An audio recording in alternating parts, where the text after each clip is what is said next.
David Rossi, the famous best-selling author, David Rossi? What are you doing? You're not supposed to be calling when you're on annual leave. I think my AL just ended. What do you mean? Garcia, Cleveland police is sending you some files. Get JJ to distribute them to the team right away. Yeah. What are we looking at? I don't know yet. Just see if the team can find a connection with these crimes. I'll call you back in a few hours. Yes, sir. She had a notebook with her last night. I saw one in her car. Can I take a look? Maybe evidence, but I don't see why not. Have you been to her house yet? I'm headed there now. I have to notify the next of kin. Now, if you get a reply from the police or even for career advice, I'm available. Thanks. It was an honor to meet you.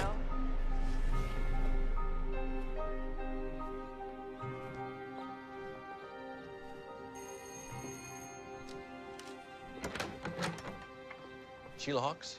Yeah. Hi, I'm Detective Brady with the Cleveland Police Department. This is Agent Rossi with the FBI. May we come in? Why? It's about your daughter.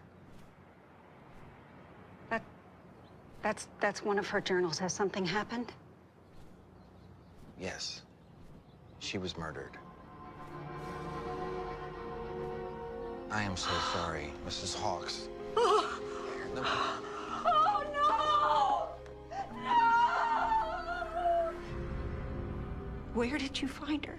She was at a house in East Cleveland. We think she may have been visiting a crime scene. God. I told her to stop doing that. I told her that was too dangerous.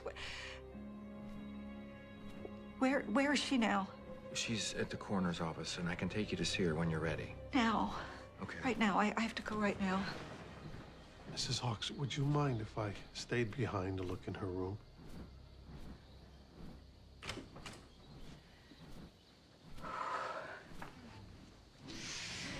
She was so excited to meet you. You're like a hero to her.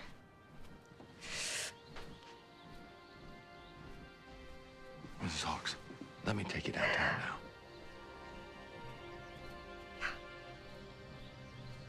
Come on. I'll send a car for you.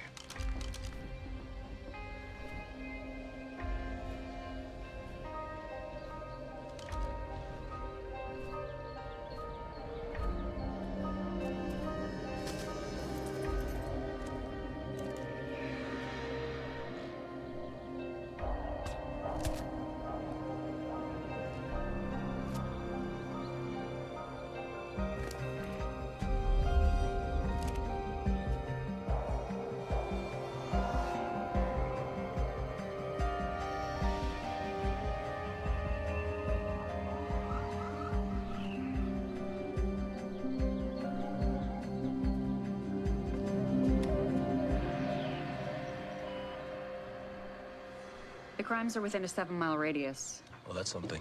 Yeah, but the neighborhoods are all completely different. They range from poor to rich, industrial to residential. The physical locations are dissimilar, but the operating zone's well defined. Okay, I'm in. I see you. Opening your web browser for search history. Check out our homepage. All right, so the first thing she looks at when she opens her computer is a crime column. Probably stay current in our studies. Can you see what she worked on last? Voila. These are the most recently opened documents she created. Looks like she was compiling empirical data about homicide trends in Cleveland. Do you think she knew the killer? I don't see any notes indicating suspects. Well, Dave, she's a criminology student. She's been taught to analyze statistics and apply theory, not investigate killers. Let's talk about what we know. All right, victim 1, Travis Bartlett, was last seen at a gay bar. He was shot at night in a park. Victim 2, Lily Nix, a 34-year-old prostitute. Her throat was slashed. Victims 3 and 4, June Appleby and Troy Wursler, were shot in their car at a parking lot outside of a movie theater. And victim 5 was a 28-year-old single woman, Kayla James, killed in her home. She was bound, suffocated with a bag over her head, evidence of rape. And then the 6th victim is Zoe. Victimology, weapons used, and COD are all different. I mean, it's hard to imagine it's even the same unsub. It can't be a coincidence that Zoe goes to Kayla James' house and gets murdered. All right, let's say it is the same killer. Does anybody see a pattern? Well, maybe. Okay, in the first crime, he shoots the victim. The second crime, he rapes a woman and slashes her throat. That's more personal. And the third crime, he escalates